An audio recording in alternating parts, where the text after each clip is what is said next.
I know you've spoken a little bit about the future, about the industry, and you mentioned about the role of women.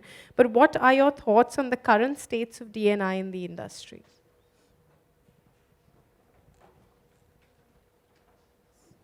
I think you put it very clearly that while the policy level we expect equal kind of a partnership and a representation, and we have had, for example, the Shipping Corporation of India had a vessel which had the entire crew, starting from the captain to the chief engineer and the rest of the manning, being all women.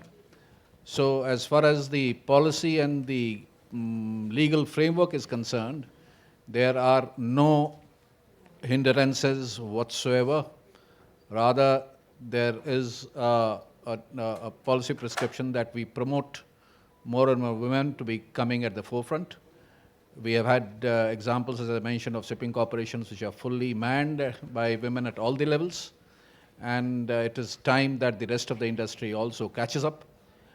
The advantages people have realized, and therefore, as we go forward, I'm sure the kind of things that you tried to flag would become a thing of the past. And we would have the training institutions taking in women in larger numbers. And as we go forward and the numbers build up, they would find their right place under the sun. So I see a very bright kind of a future as far as the maritime sector is concerned for the women, and our young girls are fully prepared for it. And some of the women who have shown the path will become iconic leaders for more youngsters to look at this as a career opportunity. And I would like to welcome all of them. And I'm sure it's going to be something which the challenges which the maritime sector throws up, women are fully geared and prepared to take it on. So I see a brighter future ahead. I've been working with the IMO as a consultant on a Bangladesh project for the shipbreaking industry. Currently, there's legislation in Bangladesh that prevents women from working in the ship recycling industry, and they want to overturn the regulation. And then I delved deeper and I saw that in India, while we don't have such a regulation, we don't have many women working in the ship recycling industry, possibly due to the nature of the job.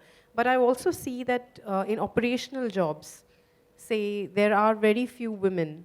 In Nhava Sheva, the BMCT terminal, when they had launched, they had 6 female crane operators.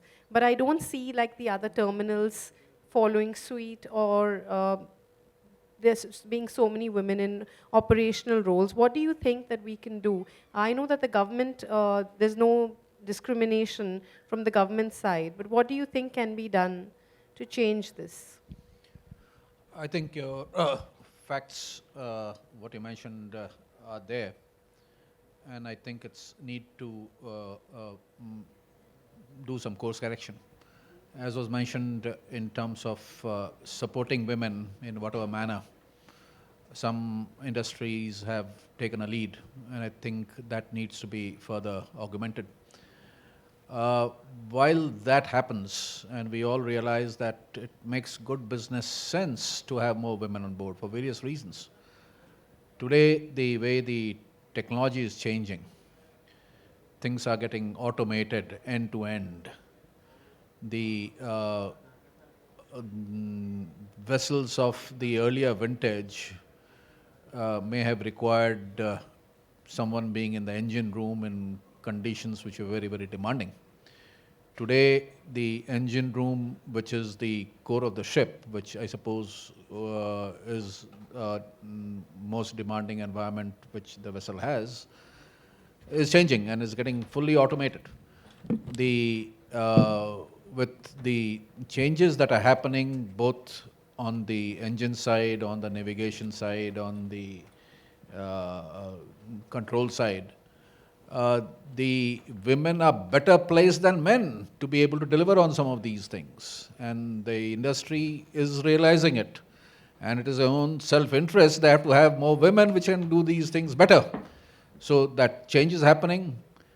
The industry, because of the changes in the technology that has happened, has to necessarily get more people trained and get them onboarded.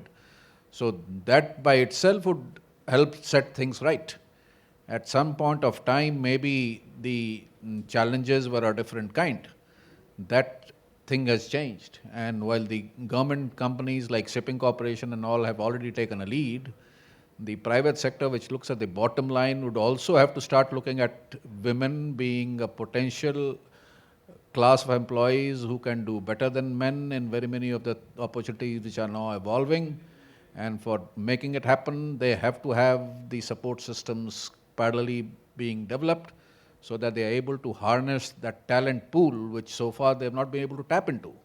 So I think that's the kind of message even a conference like that, this should be setting out to not just the people who attended, but also the business leaders.